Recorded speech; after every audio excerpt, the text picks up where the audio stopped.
Okay guys, तो cyclones के लिए हमें 4 कंडीशंस की जरूरत होती है, जिसमें से 3 मैंडेटरी हैं, एक मैंडेटरी नहीं है। समर सीजन होना चाहिए, वार्म ओशन करंट्स होने चाहिए, हाई कॉन्टिनेंटलिटी होनी चाहिए वाटर बॉडी के पास, और इनफ्लो ऑफ रिवर्स हो भी सकता है, नहीं भी हो सकता। अब गाइस आप लोग एक चीज देख सकते हैं, ध्यान से सोचिएगा। Summer season high temperature, warm ocean current high temperature, high continentality होगी तो समर्स में आप लोग जानते हैं हीट ट्रांसफर कहां से कहां होता है, heat transfer land to water होता है, और इसी हीट ट्रांसफर की वजह से हाई टेम्परेचर्स, यानी कि ये तीनों की तीनों कंडीशंस क्या कर रही हैं, वाटर बॉडी के टेम्परेचर्स को बहुत ज्यादा इंक्रीज कर रही है। It is increasing the temperatures of water body. अब गाइस अगर इनफ्लो ऑफ रिवर्स हो रहा है, अब ध्यान से समझिएगा, if inflow of reverse is taking place, तो गाइस ये रिवर्स भी कहां से आ रही हैं, ये रिवर भी लैंड से आ रही है। रिवर जब फ्लो कर रही है तो वो लैंड के कांटेक्ट में है, रिवर जब फ्लो करती है तो गाइस वो लैंड से क्या एब्जॉर्ब करती है, हीट एब्जॉर्ब करती है। और इसीलिए समर्स में रिवर वाटर का टेम्परेचर बहुत ज्यादा होता है। The temperature of river water is very very high. In fact जब रिवर्स लैंड से हीट एब्जॉर्ब करती हैं तो रिवर वाटर का टेम्परेचर किससे ज्यादा हो जाता है, रिवर वाटर का टेम्परेचर ओशन वाटर से ज्यादा हो जाता है। इसीलिए जब रिवर्स आके फॉल करती हैं तो रिवर्स भी गाइस उस वाटर बॉडी के टेम्परेचर को क्या कर देती हैं, इंक्रीज कर देती है। The rivers also increase the temperature of the water bodies. अब गाइस ध्यान से सोचिएगा, समझिएगा, क्योंकि ये चीज बहुत स्टूडेंट्स पूछते हैं। अब मुझे नहीं लगता आपको ये चीज पूछने की जरूरत है। अरेबियन सी और बे ऑफ बंगाल में किसकी कॉन्टिनेंटलिटी हाई है, बे ऑफ बंगाल की कॉन्टिनेंटलिटी हाई है। अरेबियन सी और बे ऑफ बंगाल में कौन से सी में रिवर्स जाके फॉल करती हैं, बे ऑफ बंगाल में रिवर्स जाके फॉल करती हैं। तो गाइस हाई कॉन्टिनेंटलिटी की वजह से और रिवर्स के इनफ्लो की वजह से हायर पॉसिबिलिटी कहां है साइक्लोनिक फॉर्मेशन की, बे ऑफ बंगाल में है। अब बार बार मैसेज करके मत पूछना सर वो बे ऑफ बंगाल में ज्यादा साइक्लोन्स क्यों बनते हैं, साइक्लोन अरेबियन सी में भी बन सकता है, अभी आया भी था। लेकिन गाइस ज्यादा पॉसिबिलिटी हायर टेम्परेचर्स की कहां होती है, ज्यादा पॉसिबिलिटी हायर टेम्परेचर्स की बे ऑफ बंगाल में होती है, क्योंकि बे ऑफ बंगाल की कॉन्टिनेंटलिटी भी हाई है और बे ऑफ बंगाल में रिवर्स का इनफ्लो भी देखने को मिलता है। अब गाइस ध्यान से सोचिए, बस सारी कहानी अब समझ में आ जाएगी। जब ये चारों कंडीशंस या 3 कंडीशंस प्रेजेंट हैं तो वाटर के टेम्परेचर्स क्या हो जाते हैं, वाटर के टेम्परेचर बहुत ज्यादा इंक्रीज हो जाते हैं। और गाइस अब ध्यान से सोचिएगा, जब वाटर के टेम्परेचर्स बहुत ज्यादा इंक्रीज होंगे तो गाइस हमें वाटर बॉडीज में से क्या देखने को मिलेगी, हमें वाटर बॉडीज में से हाई अमाउंट ऑफ इवेपोरेशन देखने को मिलेगी। We will see high amount of evaporation, और इस इवेपोरेशन की वजह से क्या होगा, जब इवेपोरेशन होगी हाई अमाउंट्स में तो गाइस जैसे जैसे वाटर वेपर ऊपर की तरफ मूव करता चला जाएगा, वाटर वेपर के ऊपर की तरफ मूव करने की वजह से फाइनली कौन सा प्रोसेस हो जाएगा, फाइनली कंडेंसेशन हो जाएगी। और गाइस आप लोग समझदार हैं, जब कंडेंसेशन होती है, हाई अमाउंट्स में कंडेंसेशन होती है, तो फिर से चले जाइए क्लाउड फॉर्मेशन की तरफ, किसका रिलीज होता है, लेटेंट हीट का रिलीज होता है।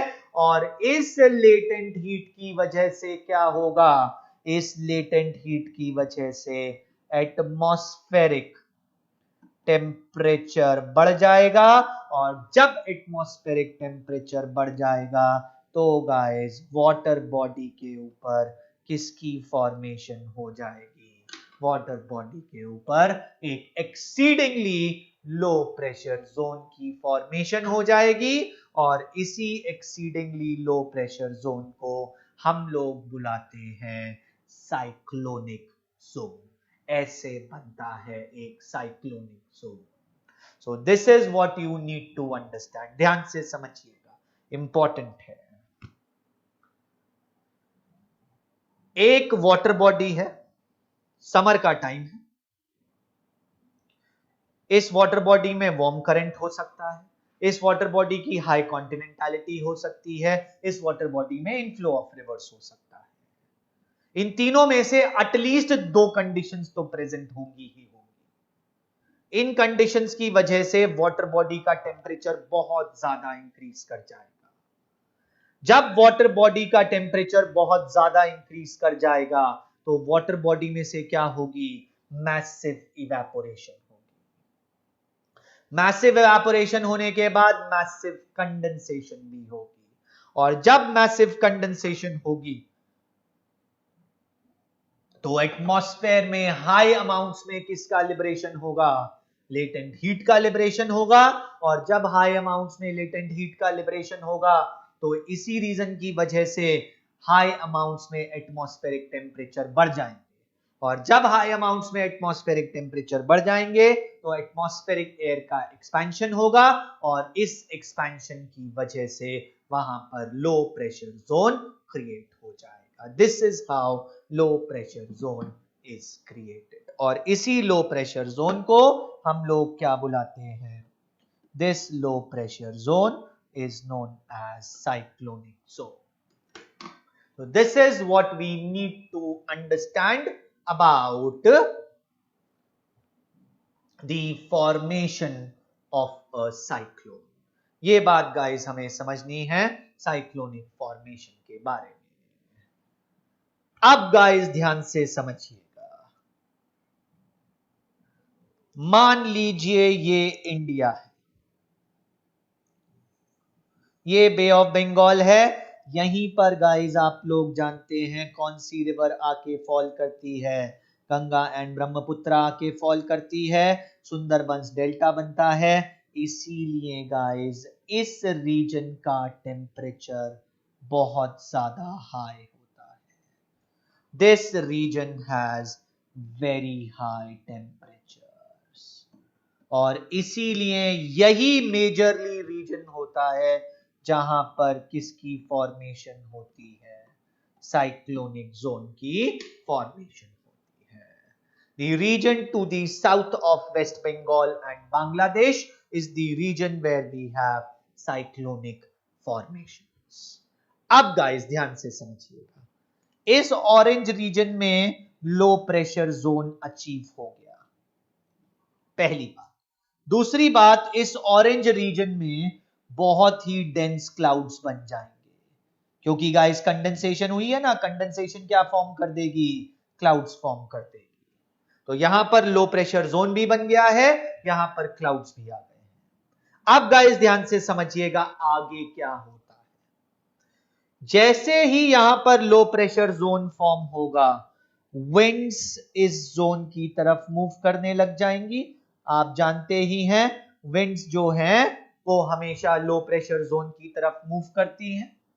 गाइस जब विंड्स लो प्रेशर जोन की तरफ मूव करने लग जाएंगी तो गाइस इन विंड्स की वेलोसिटी बहुत ज्यादा हाई होगी। These winds will have a very high velocity. These winds will have a velocity more than 60 miles per hour. In winds की वेलोसिटी 60 माइल्स पर आवर से ज्यादा होगी।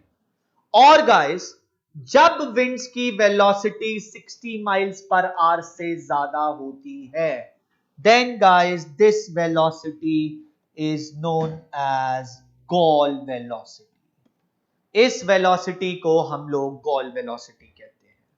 गाइस, जब winds gall velocity achieve कर लेती हैं, अभी तक हम नहीं समझ पाए हैं ऐसा क्यों होता है, बट गॉल वेलोसिटी के अचीवमेंट के बाद विंड्स के ऊपर मैसिव कोरियोलिस डिफ्लेक्शन लगने लग जाता है। Winds undergo massive Coriolis deflection, बहुत ज्यादा कोरियोलिस डिफ्लेक्शन लगता है, और इस वजह से गाइस विंड्स अपनी ओरिजिनल ट्रैजेक्टरी से ऑलमोस्ट परपेंडिकुलर डिविएट हो जाती है। और गाइस, जब ये विंड्स अपनी ओरिजिनल ट्रैजेक्टरी से एकदम परपेंडिकुलर डिविएट हो जाती हैं, तो ये साइक्लोनिक रीजन में एंटर करने की जगह ये साइक्लोनिक रीजन के आसपास सर्कुलरली मूव करने लग जाती है। तो विंड्स चल रही हैं साइक्लोनिक रीजन की तरफ, लेकिन विंड्स के ऊपर मैसिव अमाउंट में कोरियोलिस डिफ्लेक्शन लगा है गॉल वेलोसिटी के अचीवमेंट की वजह से, और इसलिए विंड्स अपने पाथ से बिल्कुल परपेंडिकुलर डिविएट हो गई हैं, और परपेंडिकुलर डिविएशंस की वजह से ये इस साइक्लोनिक जोन में एंटर नहीं हो रही हैं, ये इस साइक्लोनिक जोन के चारों तरफ सर्कुलर वे में मूव करने लग जाती है। जब विंड सर्कुलर वे में मूव करने लग जाती हैं, तो गाइस जो क्लाउड साइक्लोनिक रीजन के आसपास प्रेजेंट होते हैं वो भी सर्कुलर वे में मूव करने लग जाते हैं। They also start moving in a circular way. अब गाइस फर्दर, अब ये पूरा का पूरा सिनेरियो बन जाता है। अब इस पूरे के पूरे रीजन को हम लोग क्या बुलाते हैं? इस पूरे के पूरे रीजन को हम लोग साइक्लोनिक जोन बुलाते हैं। This is known as the cyclonic zone.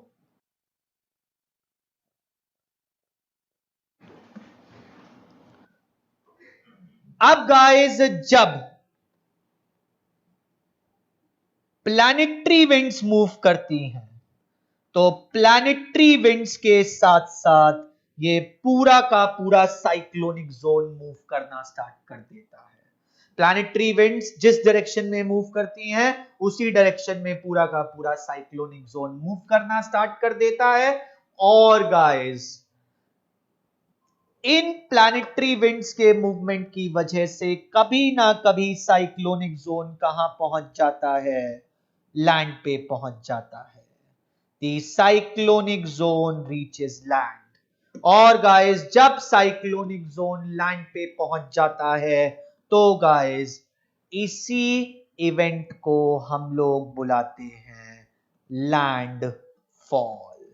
This event is known as landfall. जब लैंडफॉल हो जाता है, अगर गाइस लैंड के ऊपर कोई माउंटेन रेंज प्रेजेंट होती है, ये माउंटेन रेंज इस साइक्लोनिक जोन को आगे मूव नहीं करने देती है, और गाइस माउंटेन रेंज की प्रेजेंस की वजह से इस साइक्लोनिक जोन का ऑब्स्ट्रक्शन हो जाता है, और ऑब्स्ट्रक्शन होने के बाद इस रीजन में हमें ओरोग्राफिक रेनफॉल देखने को मिलता है, और इसी ओरोग्राफिक रेनफॉल को हम लोग साइक्लोनिक रेनफॉल बुलाते हैं। This orographic rainfall is known as cyclonic rainfall. Cyclonic rainfall होने के बाद आप लोग जानते ही हैं, एक बार रेनफॉल हो गया तो टेम्परेचर रिड्यूस कर जाता है। टेम्परेचर्स रिड्यूस कर जाते हैं, लो प्रेशर जोन फर्दर एग्जिस्ट नहीं करता है, साइक्लोनिक जोन फर्दर एग्जिस्ट नहीं करता है, और इसी तरीके से साइक्लोन खत्म हो जाता है। This is what happens in a cyclone. ध्यान से समझिएगा। Think about a cyclonic formation. Easy सा कॉन्सेप्ट है गाइस। एक वाटर बॉडी है, वो वाटर बॉडी सुपर हीटेड हो गया। That water body is super heated. इस सुपर हीटेड वाटर बॉडी में मैसिव अमाउंट्स में इवेपोरेशन हुई है। मैसिव अमाउंट्स में इवेपोरेशन होने के बाद मैसिव अमाउंट्स में कंडेंसेशन हुई। और गाइस, अब कंडेंसेशन होने के बाद जब लेटेंट हीट रिलीज हुई है तो एटमॉस्फेरिक टेम्परेचर्स बहुत ज्यादा बढ़ गए, और इन एटमॉस्फेरिक टेम्परेचर्स के बहुत ज्यादा बढ़ने की वजह से यहां पर एक लो प्रेशर जोन फॉर्म हो गया। अब इसी जोन को हम लोग बुलाते हैं साइक्लोनिक जोन, या इसे ऐसे समझ लीजिए, कंफ्यूज मत होइएगा, आप लोग कंफ्यूज हो जाएंगे। ये जो लो प्रेशर जोन बना है इसे हम लोग बुलाते हैं eye of the cyclone. This low pressure zone is known as the eye of the cyclone, cyclone की आंख बुलाते हैं इसे। अब गाइस जब आई ऑफ द साइक्लोन बन जाती है तो गाइस इस रीजन की तरफ बहुत ही हाई वेलोसिटी में विंड्स मूव करती हैं। विंड्स का मूवमेंट होता है, विंड्स किसे अचीव कर लेती हैं, विंड्स गॉल वेलोसिटी को अचीव कर लेती हैं, और गाइस गॉल वेलोसिटी को अचीव करने के बाद विंड्स पे मैसिव कोरियोलिस डिफ्लेक्शन लगता है, और ये विंड्स स्ट्रेट ना मूव करके सर्कुलर वे में मूव करने लग जाती है। तो ये आई की तरफ आ रही थी, लेकिन ये आई तक नहीं पहुंच पाती है, ये आई आने से पहले ही सर्कुलर वे में मूव करने लग जाती है। ये जितना भी रीजन होता है आई और साथ में जहां पर विंड्स मूव कर रही हैं, उस रीजन को टोटली हम लोग या टोटलिटी में हम लोग साइक्लोनिक जोन बुलाते हैं। It is known as the cyclonic zone. अब ये जो पूरा का पूरा साइक्लोनिक जोन होता है ये प्लैनेटरी विंड्स के इंपैक्ट में आता है। प्लैनेटरी विंड्स के इंपैक्ट में आने के बाद ये जो साइक्लोनिक जोन है ये लैंड की तरफ मूव करने लग जाता है। जैसे ही ये लैंड पे पहुंचता है इसी इवेंट को हम लोग लैंडफॉल बुलाते हैं। This event is known as landfall. और गाइस जब लैंडफॉल होता है तो कोस्टल एरियाज में साइक्लोनिक जोन पहुंच जाता है, बहुत ही हाई वेलोसिटी विंड्स भी होती है और बहुत सारे क्लाउड्स भी होते हैं जो कोस्टल एरियाज में पहुंच जाते हैं। इन्हीं हाई वेलोसिटी विंड्स की वजह से सारा का सारा डिस्ट्रक्शन होता है। It is due to these high velocity winds that we see destruction. और गाइस जब ये क्लाउड्स कोस्टल एरियाज में पहुंच जाते हैं तो गाइस इन क्लाउड्स के अक्यूमुलेशन की वजह से कोस्टल एरिया में जो विंडवर्ड साइड होती है वहां पर मैसिव रेनफॉल होता है, और इसी मैसिव रेनफॉल को हम लोग साइक्लोनिक रेनफॉल कहते हैं। एक बार साइक्लोनिक रेनफॉल हो जाता है, साइक्लोनिक रेनफॉल होने के बाद टेम्परेचर्स रिड्यूस हो जाते हैं, लो प्रेशर जोन एग्जिस्ट नहीं करता है और साइक्लोन खत्म हो जाता है। So this is the story of the cyclone. पहली चीज साइक्लोन कैसे बनता है या साइक्लोन की आई कैसे बनती है, क्या कंडीशंस नेसेसरी हैं। दूसरी चीज गॉल वेलोसिटी अचीव होने के बाद कोरियोलिस डिफ्लेक्शन बढ़ जाता है, विंड सर्कुलरली मूव करने लग जाती हैं और इस रीजन को हम लोग साइक्लोनिक जोन कहते हैं। तीसरी बात लैंडफॉल हो जाता है, विंड्स कोस्टल एरियाज में पहुंच जाती हैं और साथ में कोस्टल एरियाज में मैसिव प्रेसिपिटेशन होती है जिसे हम लोग साइक्लोनिक रेनफॉल कहते हैं। साइक्लोनिक रेनफॉल होने के बाद साइक्लोन का एंड हो जाता है। So guys this is what you need to know about cyclones. तो गाइस ये कहानी है about all major natural disasters in India. इतनी कहानी है गाइस जो हमें नेचुरल डिजास्टर्स के बारे में पता होनी चाहिए। और अब आप लोग जान सकते हैं क्योंकि majorly cyclonic formation bay of Bengal में होती है, क्यों होती है ये भी आपको पता है। इस वजह से guys it is the eastern coast of India which is a cyclone prone region, जो गाइस साइक्लोन प्रोन रीजन। अब साइक्लोन से बचना कैसे है और एक बात और होती है साइक्लोन्स की नेमिंग कैसे होती है, ये अब आप लोग नोट्स में से पढ़ लीजिएगा। इसमें गाइस कुछ इंपॉर्टेंट नहीं है, नेमिंग भी इंपॉर्टेंट नहीं है। मुझे नहीं पता स्टूडेंट्स को क्यों लगता है नेमिंग इंपॉर्टेंट है, नेमिंग भी इंपॉर्टेंट नहीं है।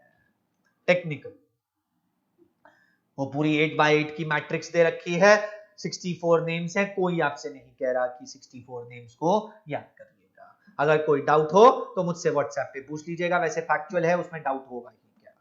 So guys this is what we need to know about natural disasters in India. अब गाइस हम लोगों को जो लास्ट बातचीत करनी है that is about disaster management. अब फिर से पूरा का पूरा थियोरेटिकल टॉपिक है, तो फिर से 2 मिनट का ब्रेक ले लीजिए और अपनी डिक्टेशन के लिए रेडी हो जाइए। मैं लिखवाता चला जाऊंगा, समझाता चला जाऊंगा। Okay guys, so now we will be talking about finally our last topic. तो अब हम लोग अपने आखिरी पड़ाव पे पहुंच गए हैं लंबे सफर के। Now guys, we will be talking about disaster management.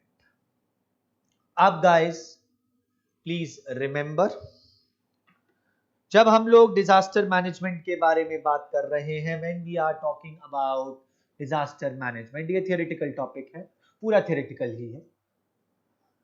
अब गाइस, डिजास्टर मैनेजमेंट में ही जो मैंने आपको कहा है ना, नेचुरल डिजास्टर्स के डूज एंड डोंट्स लिखे होंगे आपके नोट्स में, वो भी डिजास्टर मैनेजमेंट में ही इंक्लूडेड है। They are also included in disaster management. तो गाइस, अब हम लोग ये समझेंगे कि डिजास्टर मैनेजमेंट क्या होता है। We will try to understand what is disaster management. इसके बाद गाइस हम लोग ये समझेंगे कि अभी तक डिजास्टर मैनेजमेंट के रिलेशन में इंटरनेशनल लेवल पे क्या किया गया है। फिर हम लोग समझेंगे कि इंडियन लेवल पे अभी तक क्या किया गया है with respect to disaster management. तो हमारे पास टोटल मिला के 4 टॉपिक्स हैं डिजास्टर मैनेजमेंट में। We have the introduction to disaster management. We have disaster management at global level. We have disaster management in India, जिसमें 2 टॉपिक्स हैं, एक है NDMA और दूसरा है नेशनल डिजास्टर मैनेजमेंट प्लान। अब गाइस, इसमें मैं आपको जितना बताता हूं, जितना लिखवाता हूं, सिर्फ उसी के ऊपर फोकस कीजिएगा। उसके अलावा आपको और कुछ खास फोकस करने की जरूरत नहीं है। अभी तक ये जो पूरा का पूरा डिजास्टर मैनेजमेंट वाला टॉपिक मैं आपको बता रहा हूं, इसमें से यूपीएससी ने ज्यादा क्या कोई भी क्वेश्चन नहीं पूछा है। अगर वो पूछता भी है तो सिर्फ नेचुरल डिजास्टर्स और उसके डूज एंड डोंट्स थोड़े बहुत पूछ लेता है, उसके अलावा कुछ नहीं पूछता है।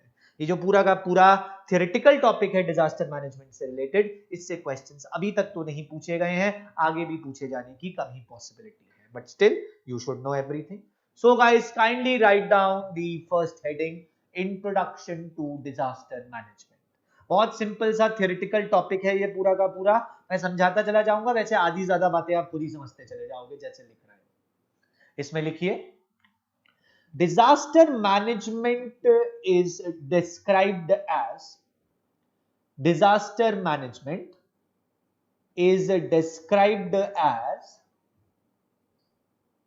The process of identification, the process of identification, comma preparedness, comma response and recovery. Identification, response and recovery from a natural disaster. From a natural disaster. Bracket में लिखिए, वेयर, नेचुरल डिजास्टर के बाद where a natural disaster is any natural event, where a natural disaster is any natural event that causes loss of life and property, that causes loss of life and property, bracket closed. तो guys, सबसे पहले हमें यह समझना है कि जब हम लोग नेचुरल डिजास्टर की डिजास्टर मैनेजमेंट की बात करते हैं, डिजास्टर मैनेजमेंट एक प्रोसेस है जिस प्रोसेस में 4 स्टेजेस हैं। There are 4 stages in that process.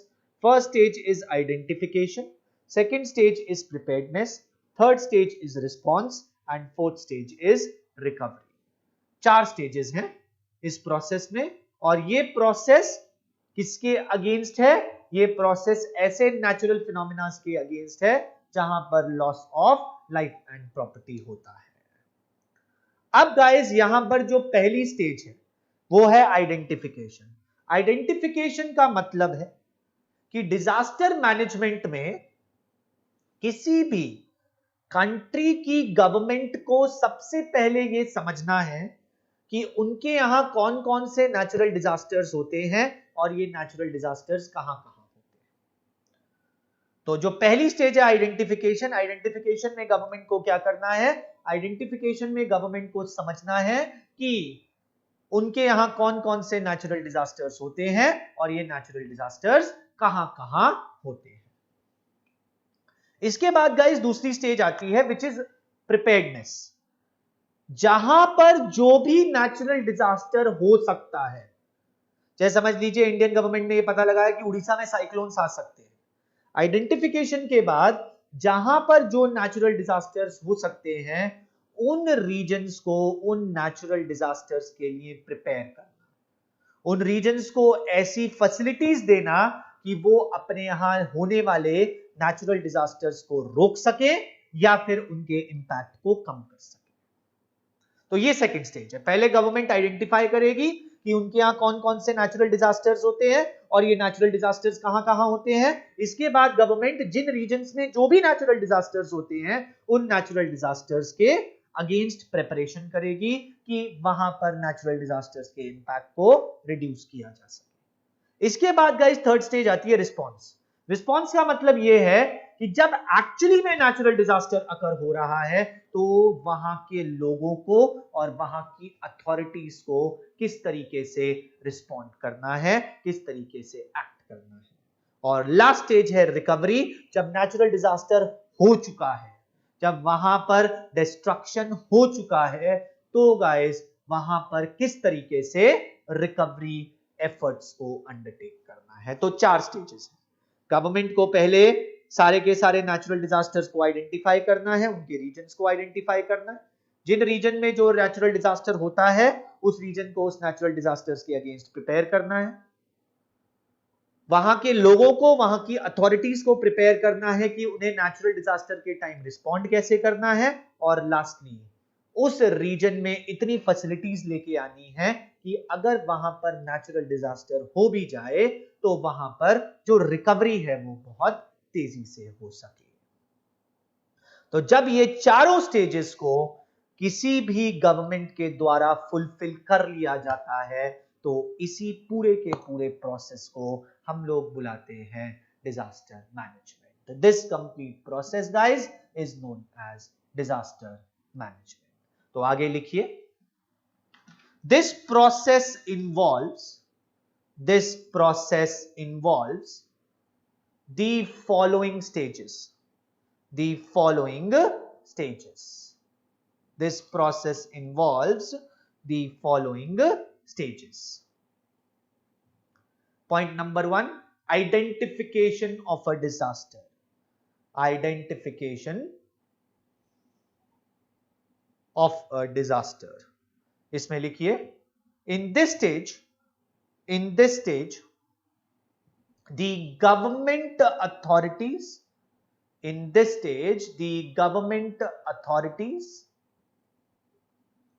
recognize all disasters occurring in the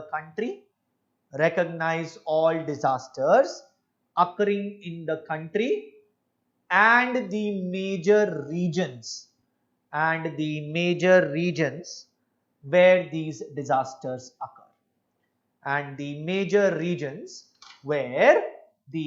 disasters occur. Full stop. तो गाइज अभी हम लोगों ने जो नेचुरल डिजास्टर्स की बात की है वो एक्चुअली में क्या है, वो आइडेंटिफिकेशन है। हम लोगों ने ये लिखा है कि कौन कौन से, या हम लोगों ने ये समझा है कि इंडिया में कौन कौन से नेचुरल डिजास्टर्स होते हैं और ये नेचुरल डिजास्टर्स कहां कहां होते हैं। तो इंडिया ने आइडेंटिफिकेशन वाली स्टेज कंप्लीट कर ली है। पॉइंट नंबर 2 पे आइए, preparedness for a disaster। इसमें लिखिए, once the regions which are prone to natural disasters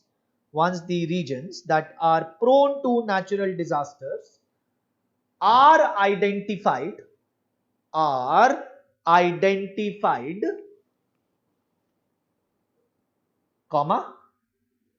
the government prepares the local authorities by supplying money and technology to be prepared for a forthcoming disaster. To be prepared for a forthcoming disaster. तो guys एक बार identification हो गई, उसके बाद government अपनी तरफ से technology देती है, अपनी तरफ से पैसा देती है कि आप लोग प्रिपेयर कीजिए अपने आप को जो भी डिजास्टर यहां पर आ सकता है उसके लिए। ये स्टेज इंडिया में अभी तक बहुत ज्यादा इंप्लीमेंट नहीं हुई है। Now come to the third stage, response. Response towards a disaster. Response towards a disaster. इसमें लिखिए, in this stage it is the responsibility of the local authorities. It is the responsibility of the local authorities to provide training to the citizens with respect to their responses at the time of disaster. With respect to their responses at the time of the disaster, comma, in this stage mock drills are organized. Mock drills are organized so that citizens can become used to them. Full stop. ये guys आपने देखा होगा school colleges offices वगैरह में बहुत सारी mock drills होती है। तो गवर्नमेंट ने आइडेंटिफाई कर लिया कौन कौन से रीजन्स हैं, उन्हें पैसा भी दे दिया, टेक्नोलॉजी भी दे दी। अब गाइज वहां की जो लोकल अथॉरिटीज हैं उनको क्या करना है, उनको मॉक ड्रिल्स ऑर्गेनाइज करनी है ताकि सिटीजन्स डिजास्टर के टाइम अच्छी तरीके से रिस्पॉन्स दे सके। तो ये थर्ड स्टेज है।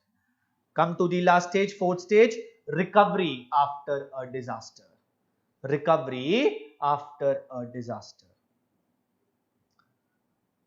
In this stage, the local authorities should be completely prepared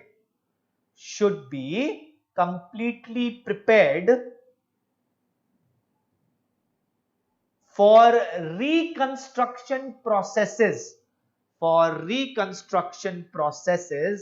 after a disaster has taken place. तो गाइस लोकल अथॉरिटी के पास वो सारी फैसिलिटीज होनी चाहिए कि वो रिकंस्ट्रक्शन जल्दी जल्दी कर सके जब डिजास्टर हो गया है। तो ये फैसिलिटीज भी उन्हें कौन प्रोवाइड करता है, ये फैसिलिटीज भी उन्हें गवर्नमेंट प्रोवाइड करती है। इंडिया में ये बिल्कुल नहीं है, रिकवरी वाली स्टेज तो बिल्कुल नेग्लिजिबल है इंडिया में। तो गाइस सबसे पहले गवर्नमेंट को आइडेंटिफाई करना है, गवर्नमेंट को पैसा और टेक्नोलॉजी देनी है ताकि रीजन्स जो हैं वो प्रिपेयर्ड रह सकें। फिर वहां की लोकल अथॉरिटीज को, सिटीजन्स को ट्रेन करना है और लास्टली गवर्नमेंट को लोकल अथॉरिटीज को ऐसी फैसिलिटीज भी देनी है ताकि उनके यहां रिकवरी जल्दी से जल्दी हो सके। अगर ये चारों स्टेजेस कंप्लीट हो जाती हैं तो ही हम इसे कलेक्टिव फॉर्म में क्या बुलाते हैं, डिजास्टर मैनेजमेंट बुलाते हैं। तो सबसे पहले ये समझना है कि डिजास्टर मैनेजमेंट का मतलब क्या होता है, what is the meaning of disaster management. अब गाइस इसके बाद नेक्स्ट हेडिंग डालिए, disaster management eight global level. Disaster management eight global level, इसमें लिखिए। अब हम लोग देखेंगे अभी तक ग्लोबल लेवल पे क्या किया गया है डिजास्टर मैनेजमेंट को लेके। इसमें लिखिए, इन 1970s and 80s,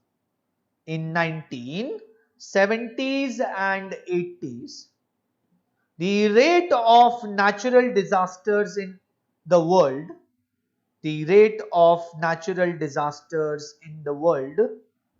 increased significantly.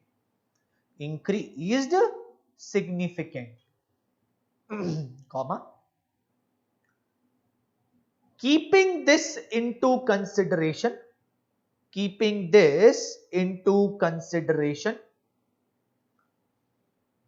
in 1986, a specialized agency of UN, known as United Nations, international strategy for disaster reduction,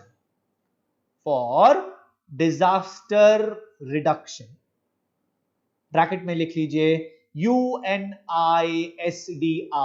ये शॉर्ट फॉर्म है, UNISDR was created,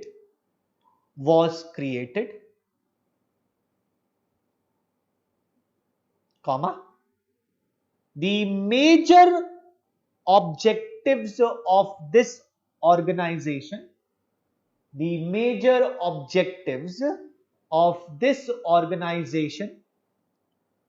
were to understand all natural disasters taking place in the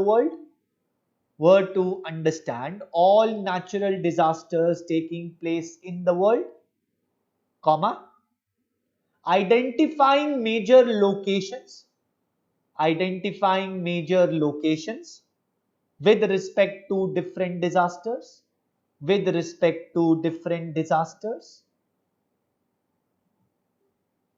comma, understanding the impacts of various disasters,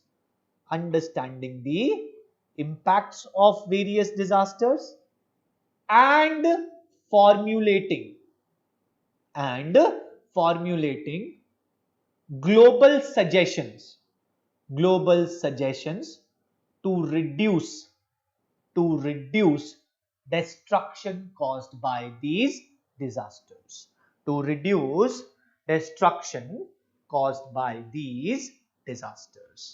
तो guys अब ध्यान से समझ ही गए होंगे guys, 1970s 1980s में अक्रॉस द वर्ल्ड जो डिजास्टर्स हैं वो बहुत ज्यादा बढ़ गए थे, और गाइस इसी वजह से यूएन ने 1986 में अपनी एक स्पेशलाइज्ड एजेंसी बनाई जिसका नाम है UNISDR।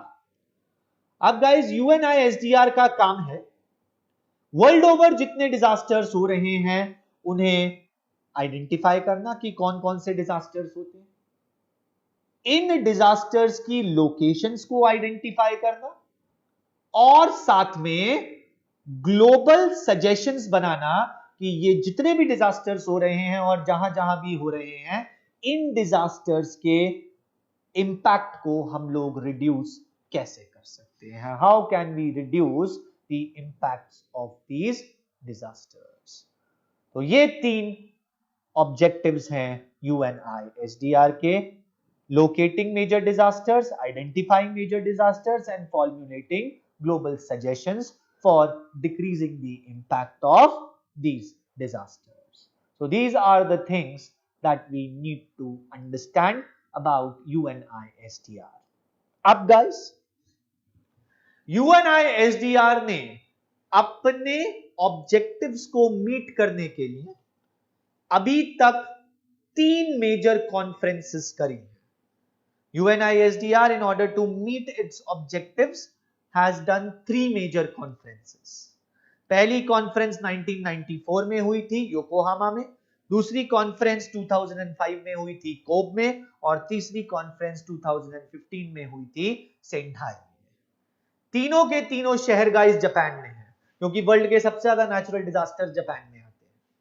लेकिन ये वाली बात याद रखिएगा, UNISDR की जो हेडक्वार्टर्स हैं वो जापान में नहीं है, UNISDR के हेडक्वार्टर्स न्यूयॉर्क में है।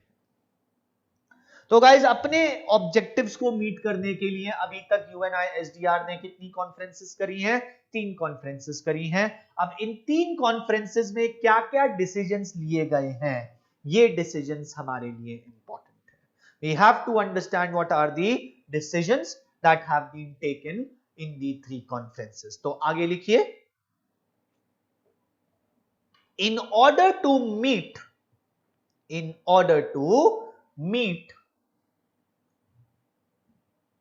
its objectives, UNISDR has up till now held three major conferences,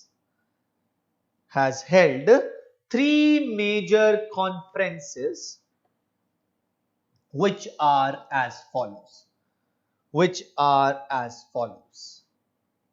तो गाइस अब हम लोग इन तीन मेजर कॉन्फ्रेंसेस के बारे में लिखेंगे और समझेंगे कि इन तीन मेजर कॉन्फ्रेंसेस में क्या डिसीजन लिए गए। Point number 1, Yokohama strategy for a safer world.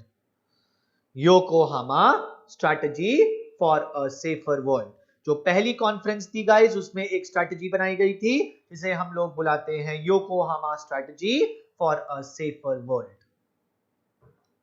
इसमें लिखिए the first ever conference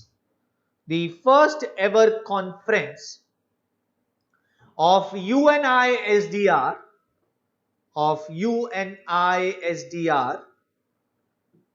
was conducted in Yokohama, Japan.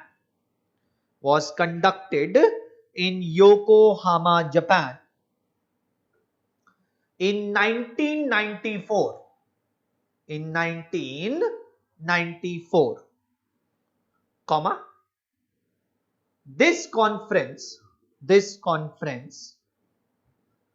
focused upon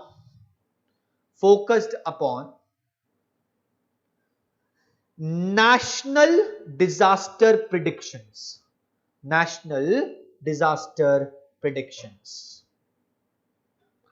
and also focused upon sharing of technology and resources between countries for better global disaster management.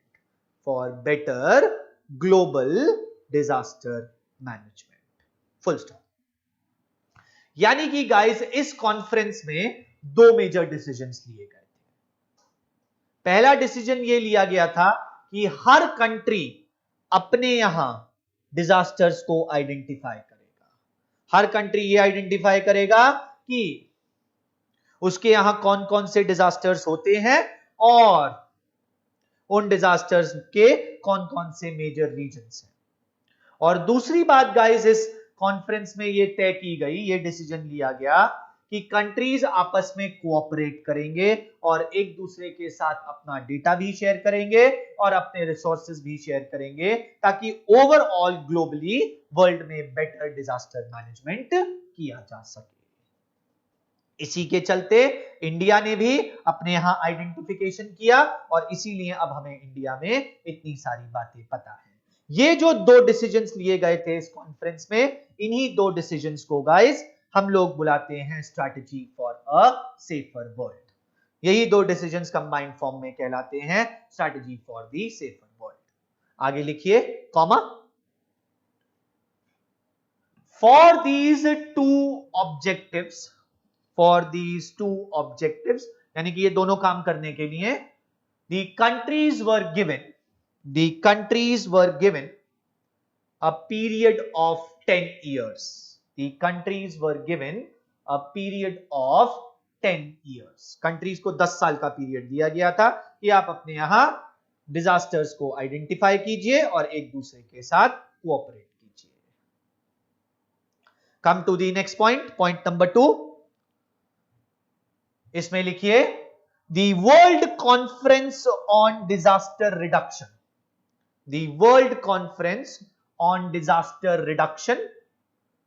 COBE, bracket में लिखिए KOBE 2005। KOBE 2005। इसमें लिखिए during this conference, it was decided that now, since all countries have identified their disasters, now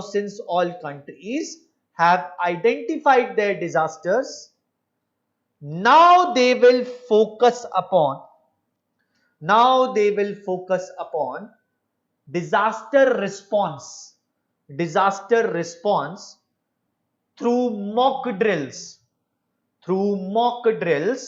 within disaster prone areas, and will also try to develop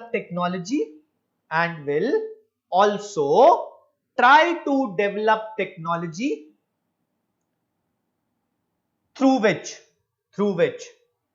disaster safe construction can be carried out. तो guys अब दूसरी conference हुई। पहली conference में कह दिया गया था कि आप आइडेंटिफाई कर लीजिए, आपके पास 10 साल है। 10 साल हो गए, कंट्रीज ने आइडेंटिफाई कर लिया। जब गाइस कंट्रीज ने आइडेंटिफाई कर लिया तो गाइस अब दूसरी कॉन्फ्रेंस हुई। इस दूसरी कॉन्फ्रेंस में दो बातें कही गई। पहली बात यह कही गई कि अब आप लोगों ने जब ये आइडेंटिफाई कर लिया है कि आपके यहां कौन कौन से रीजन्स में नेचुरल डिजास्टर्स होते हैं, तो गाइस अब आपको उन रीजन्स में मॉक ड्रिल्स करवानी है ताकि लोग भी ये वाली बात समझ सकें कि उन्हें किस तरीके से रिस्पॉन्ड करना है अगेंस्ट नेचुरल डिजास्टर्स। और दूसरी बात, आपको ऐसी टेक्नोलॉजी बनाने की कोशिश करनी है ताकि डिजास्टर रेजिस्टेंट बिल्डिंग्स बनाई जा सके। ऐसी बिल्डिंग्स बनाई जा सके जो सुनामी में ना टूटे, ऐसी बिल्डिंग्स बनाई जा सके जो अर्थक्वेक में ना गिरे। तो ये दोनों ऑब्जेक्टिव्स थे जो सेकंड कॉन्फ्रेंस में डिसाइड किए गए थे। अब गाइस ध्यान से समझिएगा, इन दोनों ऑब्जेक्टिव्स को कलेक्टिवली हम लोग बुलाते हैं the Hyogo framework for action. तो आगे लिखिए, these two objectives which were given in the COBE conference are collectively known as HYOGO, HYOGO framework for action। तो गाइस अगर आपसे कोई पूछता है कि ह्योगो फ्रेमवर्क फॉर एक्शन क्या था, तो इसमें आप ये दोनों ऑब्जेक्टिव्स मेंशन कर देंगे। तो this is the second conference. पहली कॉन्फ्रेंस में बस इतनी बात ही रखनी है दिमाग में। पहली कॉन्फ्रेंस योकोहामा में हुई। योकोहामा में क्या डिसाइड किया गया? आइडेंटिफिकेशन और कोऑपरेशन। दूसरी कॉन्फ्रेंस कोब में हुई, वहां पर क्या डिसाइड किया गया? मॉक ड्रिल्स और साथ में technology to make disaster resistant buildings. इन्हीं दोनों डिसीजंस को हम लोग कलेक्टिव फॉर्म में क्या बुलाते हैं? Hyogo framework for action. Come to the third point. नहीं, अभी थर्ड पॉइंट से पहले इसी में लिखिए, ह्योगो फ्रेमवर्क फॉर एक्शन के बाद for this also 10 years were given। तो 2005 में ये हुई थी। 2005 के बाद फिर से 10 साल दिए गए थे, 2005 से लेके 2015 तक। अब गाइस थर्ड पॉइंट पे आइए, come to the third point. इसमें लिखिए Sendai conference, Sendai SENDAI, Sendai conference for disaster risk reduction.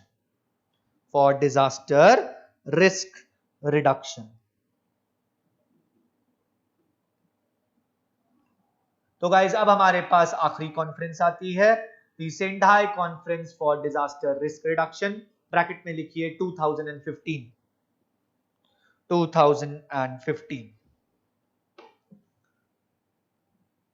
इसमें लिखिए, during this conference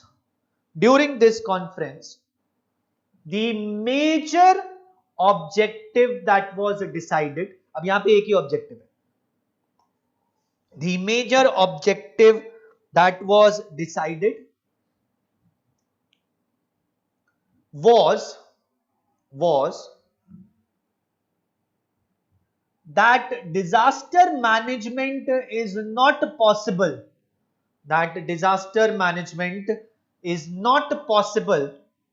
without cooperation from NGOs and the private sector. Without cooperation from NGOs and the private sector. Thus, it is important for the government.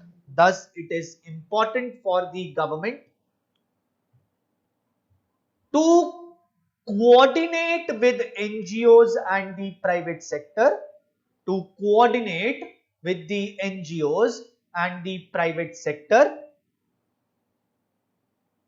and then these three together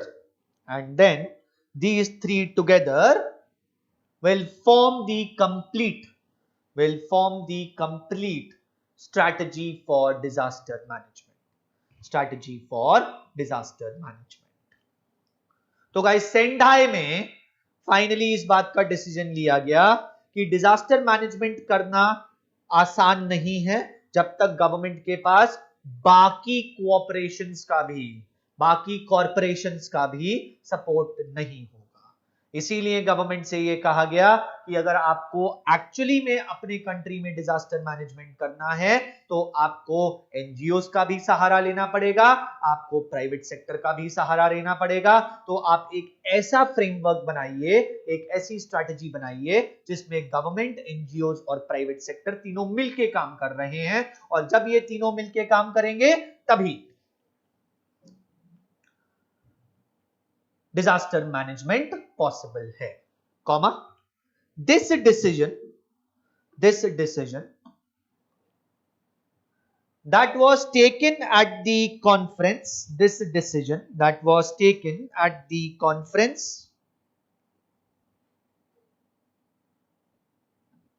is known as the Sendai framework, and a period of 15 years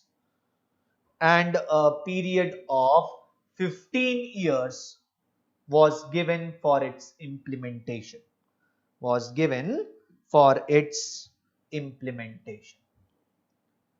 full stop. तो guys आखिरी framework जो है वो Sendai framework है, जहां पे government से coordinate करने के लिए कहा गया है प्राइवेट सेक्टर के साथ, एनजीओस के साथ, और इसके लिए गाइस गवर्नमेंट को 15 साल का टाइम दिया गया है। यानी कि गाइस सेंडाई फ्रेमवर्क कब तक चल रहा है? 2030 तक चल रहा है। यानी कि अब जो नेक्स्ट कॉन्फ्रेंस होगी वो कब होगी? वो 2030 में होगी। तो गाइस योकोहामा, आइडेंटिफिकेशन, कोऑपरेशन, बस यही आप याद रखेंगे, बहुत से बहुत ज्यादा है। Kobe, Hyogo framework, mock drills, that is response, and technology related to disaster resistance construction, and lastly Sendai, cooperation between government, NGOs and private sector। अब गाइस नेक्स्ट कॉन्फ्रेंस कब होगी? 2030 में होगी। यही 3 फ्रेमवर्क्स हैं जो अभी तक दिए गए हैं। So this is what we need to know about disaster management at international level। तो आपको ये पता होना चाहिए यूएनआईएसडीआर कब बना था, इसका क्या ऑब्जेक्टिव है, और आपको ये पता होना चाहिए यूएनआईएसडीआर की तरफ से अभी तक कितनी कॉन्फ्रेंसेस हुई हैं और उन कॉन्फ्रेंसेस में क्या-क्या डिसीजंस लिए गए हैं। Now guys right down the next heading, disaster management in India. Disaster management in India, इसमें लिखिए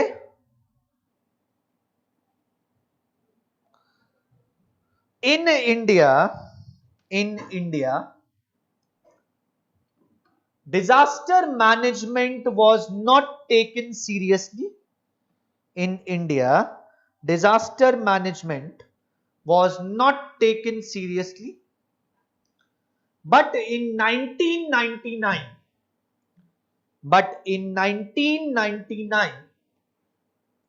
a super cyclone hit Odisha. A super cyclone hit Odisha, which caused 28,000 casualties. Which caused 28,000 casualties. 28,000 के करीब लोग मर गए थे उस super cyclone. Comma, it was then that the government recognized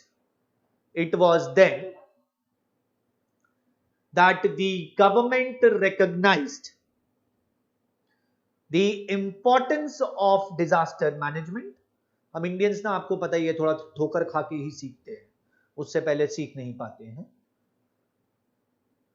Government recognized the importance of disaster management.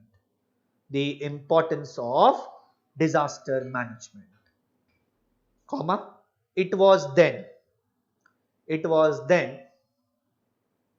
that in 2005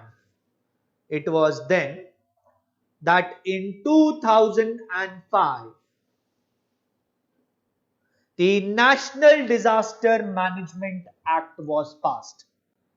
The National Disaster Management Act was passed that instructed the government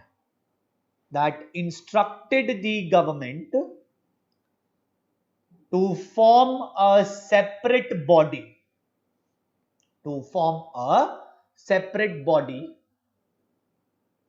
for disaster management in India,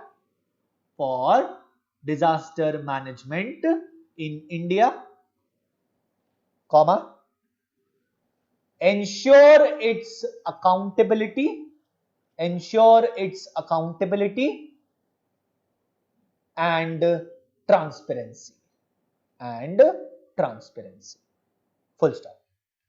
तो guys, 1999 से पहले India ने कभी भी disaster management को seriously नहीं लिया था, लेकिन 1999 में एक सुपर साइक्लोन आया और उस सुपर साइक्लोन की वजह से गाइस 28,000 से ज्यादा लोग मर गए। तब इंडियन गवर्नमेंट को यह समझ में आया कि हाँ, डिजास्टर मैनेजमेंट को भी सीरियसली लेना पड़ेगा, और तब गाइस सुप्रीम कोर्ट में तब बहुत सारी PILs डली for disaster management in India. इन्हीं PIL के चलते सुप्रीम कोर्ट ने 2005 में नेशनल डिजास्टर मैनेजमेंट एक्ट पास किया, और इस नेशनल डिजास्टर मैनेजमेंट एक्ट को पास करने के बाद सुप्रीम कोर्ट ने गवर्नमेंट को इंस्ट्रक्ट किया कि आप एक सेपरेट ऑर्गेनाइजेशन बनाएंगे इंडिया में डिजास्टर मैनेजमेंट के लिए, और गाइस इस ऑर्गेनाइजेशन की कंप्लीट अकाउंटेबिलिटी और ट्रांसपेरेंसी रहेगी। So this was a special act that was inducted into the Indian constitution, and under this act, अब ऑब्वियसली ये एक्ट पास हो गया है, तो इस एक्ट के चलते गाइस 27 सितंबर 2006 को इंडिया ने बनाई NDMA, the national disaster management authority. और इस NDMA में ओरिजिनली गाइस 10 मेंबर्स को रखा गया। इस NDMA में 10 मेंबर्स होते हैं, जिसे हम लोग NDMA की एग्जीक्यूटिव बॉडी कहते हैं। NDMA के चेयरमैन हमारे प्राइम मिनिस्टर साहब होते हैं, और प्राइम मिनिस्टर साहब को एडवाइस करने के लिए 9 और मेंबर्स होते हैं। So there are in all 10 members that make up the executive body of the NDMA। तो आगे लिखिए, नेक्स्ट पैराग्राफ पे आइए। According to the national disaster management act,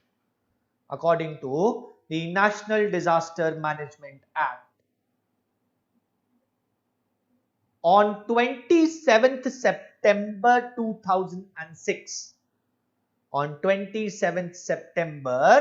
2006, national disaster management committee, sorry, national disaster management authority, national disaster management authority was created where the decision making body, where the decision making body of this organization comprised of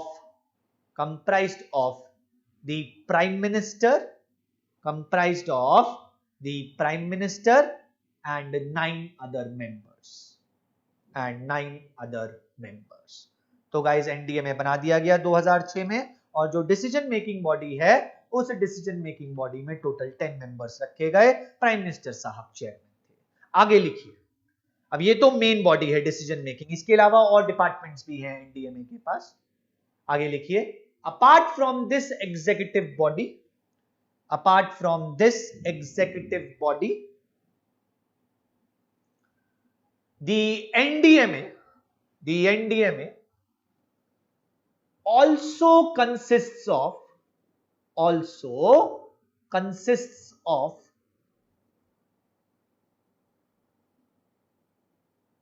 3 other departments, which are as follows.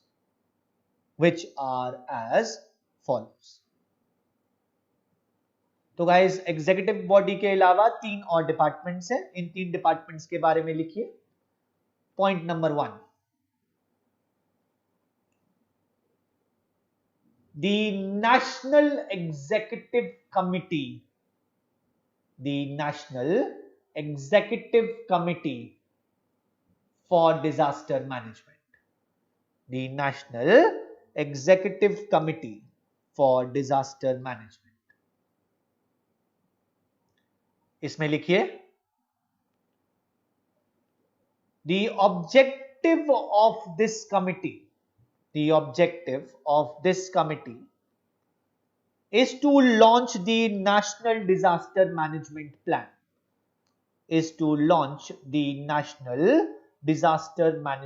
Plan, comma, Home Secretary is the chairman of this committee. तो guys executive body तो है, executive body के under और भी organisations हैं या और भी डिपार्टमेंट्स हैं, जिसमें पहला डिपार्टमेंट है national executive committee for disaster management. और गाइस इस कमिटी का क्या रोल है? इस कमिटी का रोल है नेशनल डिजास्टर मैनेजमेंट प्लान बनाना। और गाइस इसके हेड कौन है? इसके हेड हैं home secretary. So this is the first committee. Coming to the second point, National Institute of Disaster Management. National Institute of Disaster Management. इसमें लिखिए, This is the training institute of NDMA.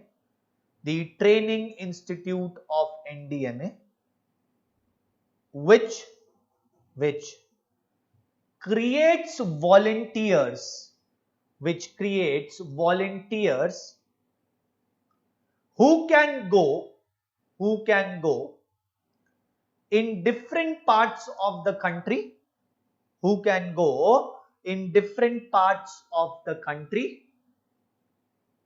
and train these citizens with respect to response and recovery during and after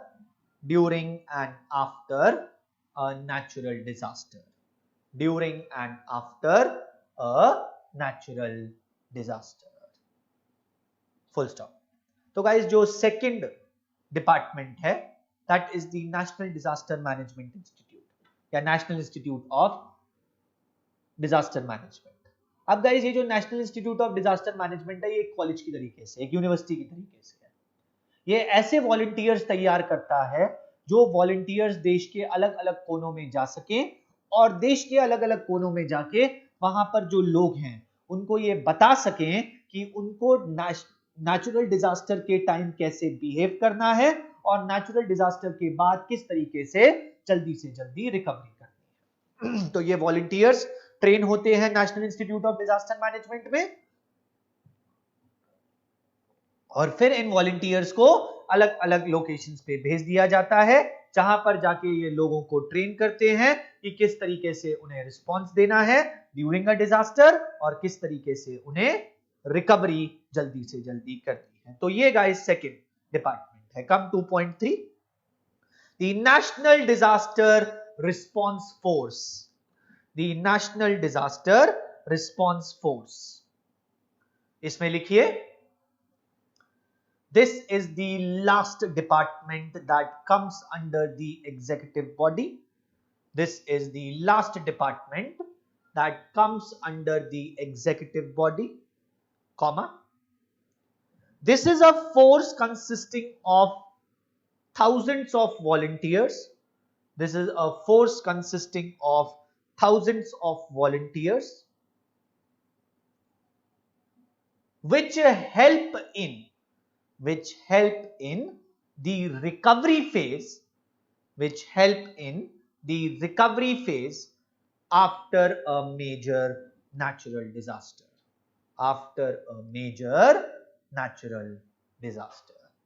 तो guys इसमें ये जो response force है इसमें thousands of volunteers हैं जो हेल्प करते हैं उस जगह जाके रिकवरी में जहां पर ऑलरेडी एक नेचुरल डिजास्टर हो चुका है। तो गाइस एनडीएमए बनाया गया 2006 में। एनडीएमए का जो एग्जीक्यूटिव बॉडी होता है उसमें 10 लोग होते हैं। उस एग्जीक्यूटिव बॉडी के अंदर 3 डिपार्टमेंट्स आते हैं। पहला डिपार्टमेंट आता है एग्जीक्यूटिव कमिटी। एग्जीक्यूटिव कमिटी को बनानी है नेशनल डिजास्टर मैनेजमेंट प्लान। दूसरा आता है institute of disaster management. Institute of disaster management को गाइस ऐसे वॉलंटियर्स तैयार करने हैं जो अलग अलग जगह पर जाके सिटीजन्स को ट्रेन कर सके। और तीसरी आती है रिस्पांस फोर्स। इसको जिस भी रीजन में नेचुरल डिजास्टर आ गया है उस रीजन में जाके रिकवरी में हेल्प करनी है। So these are the 3 departments which come under the executive body. अब गाइस डेफिनेटली जो एग्जीक्यूटिव कमिटी है उसने कोई ना कोई नेशनल डिजास्टर मैनेजमेंट प्लान बनाया होगा। बिल्कुल बनाया है। अब गाइस ये जो नेशनल डिजास्टर मैनेजमेंट प्लान है इसे रिलीज किया गया 2016। This national disaster management plan was introduced in 2016। अब गाइस जो हमें लास्ट बात करनी है वो इसी नेशनल डिजास्टर मैनेजमेंट प्लान के बारे में बात करनी है और हमें ये समझना है कि इस नेशनल डिजास्टर मैनेजमेंट प्लान में क्या क्या बताया गया है। सो गाइस नेक्स्ट हेडिंग लिखिए national disaster management plan, last topic है of 2016। National disaster management plan of 2016, इसमें लिखिए the first ever plan was introduced in 2016, comma, the objectives of this plan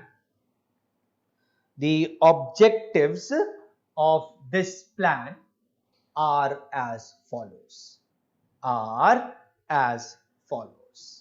तो गाइस इस प्लान को 2016 में launch किया गया था। देखते हैं इसके ऑब्जेक्टिव्स क्या क्या हैं। Point number 1, to develop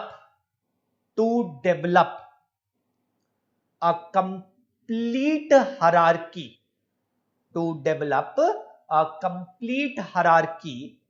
of disaster management organizations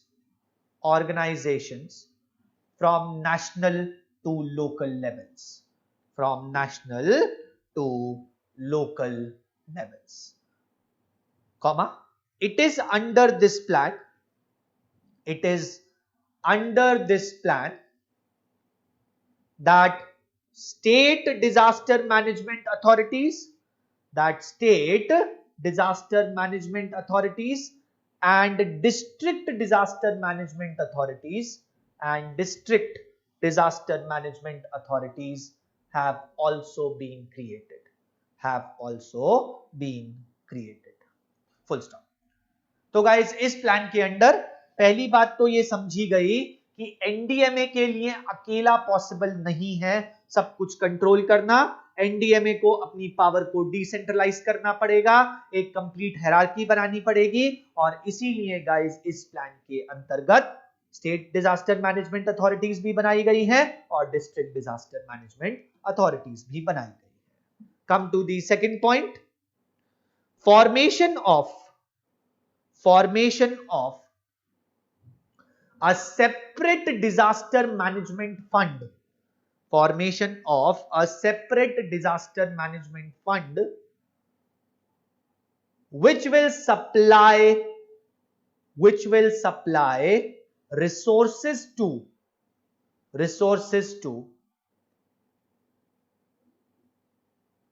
the disaster management authorities, the disaster management authorities। तो गाइज यहां पर एक बात और की गई है कि हमें एक सेपरेट डिजास्टर मैनेजमेंट फंड बनाना पड़ेगा जो सारे एनडीएमए को, एसडीएमए को, डीडीएमए को फंड सप्लाई करेगा ताकि वो लोग अपने रीजन्स में अच्छी तरीके से डिजास्टर मैनेजमेंट को अंडरटेक कर सके। तो पहली बात तो एक कंप्लीट हायरार्की बनानी है, दूसरी बात एक सेपरेट फंड बनाना है। Come to the third point, introduce the concept of build back better, introduce the concept of build back better और इसे अंडरलाइन कर लीजिएगा, बीबीबी कॉन्सेप्ट कहते हैं इसे, introduce the concept of build back better, comma, under this concept, if any damage has taken place, due to any disaster, then the reconstruction will be of much higher quality, as compared to previous construction, तो guys तीसरा point national disaster management plan का ये कहता है कि हमें एक concept को इंट्रोड्यूस करना पड़ेगा which is build back better। Build back better में हम लोग जो नया कंस्ट्रक्शन करेंगे वो पुराने कंस्ट्रक्शन से कहीं ज्यादा अच्छा होगा, कहीं ज्यादा डिजास्टर रेजिस्टेंट होगा जो कंस्ट्रक्शन डिजास्टर के टाइम डिस्ट्रक्ट हो गया है। So this is the third objective of the national disaster management plan. Guys fourth objective पे आइए, come to the fourth objective. The government of India will try to invest in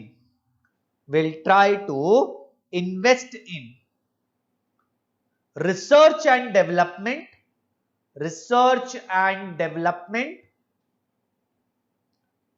in order to know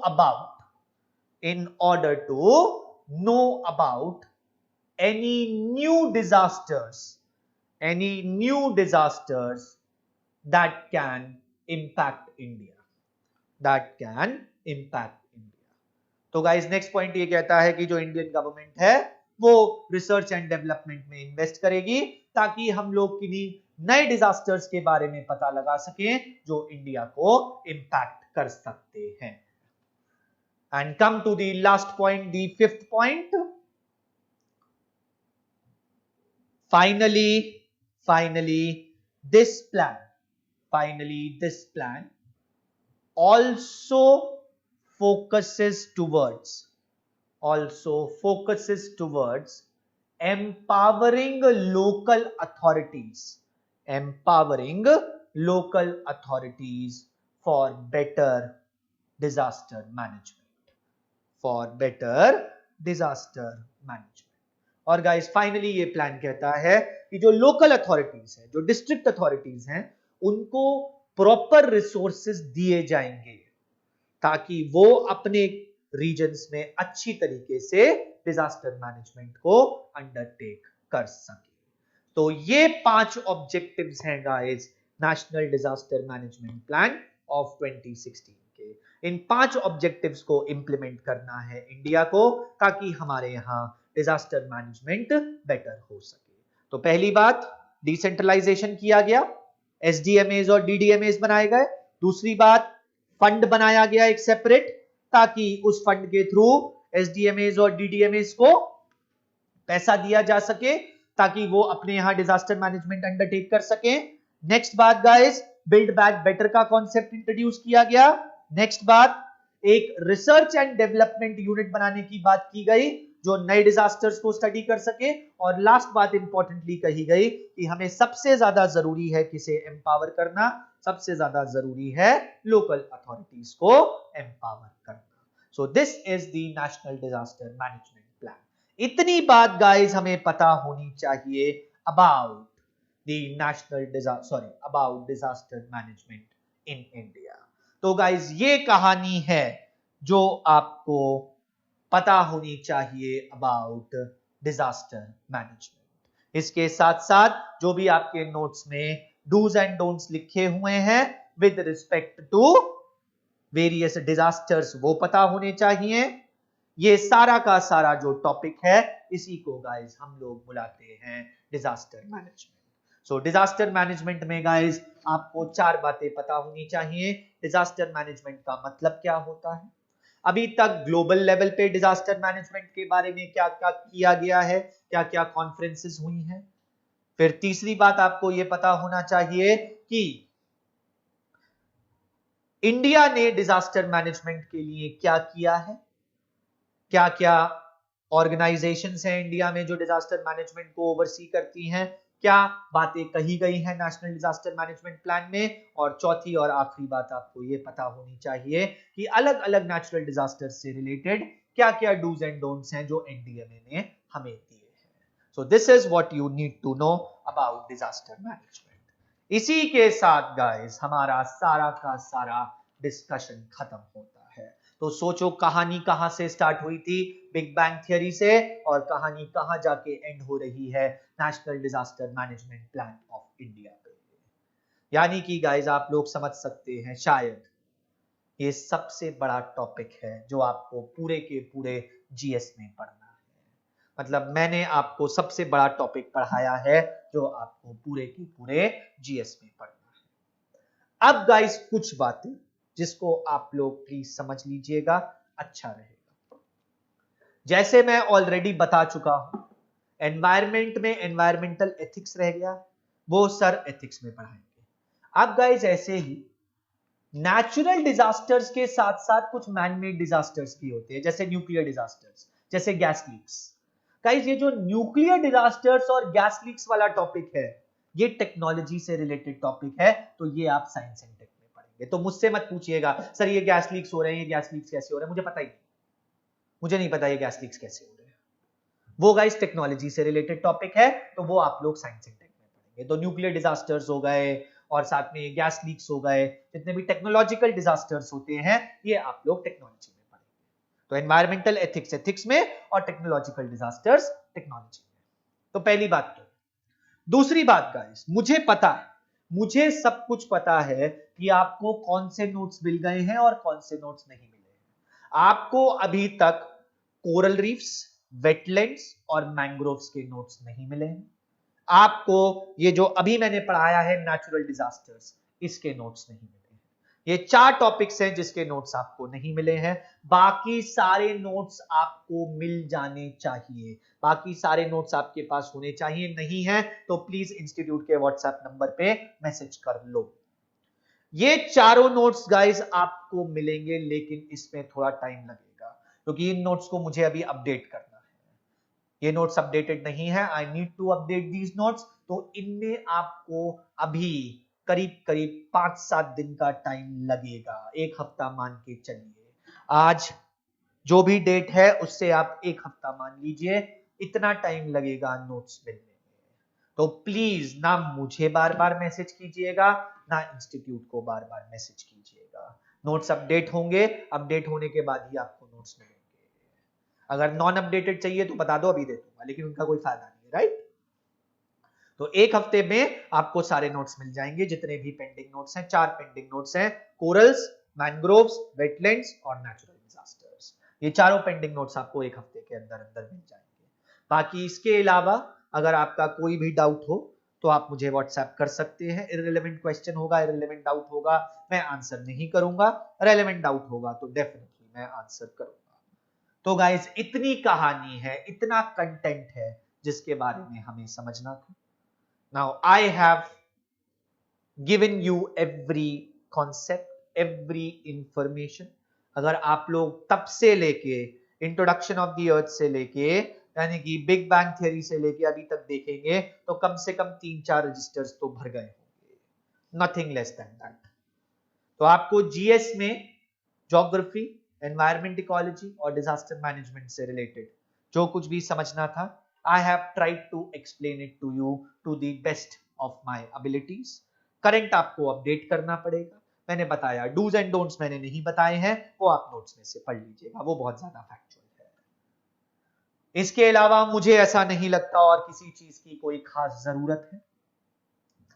तो this is all from my side. So after a long journey, thank you very much guys, thank you so much.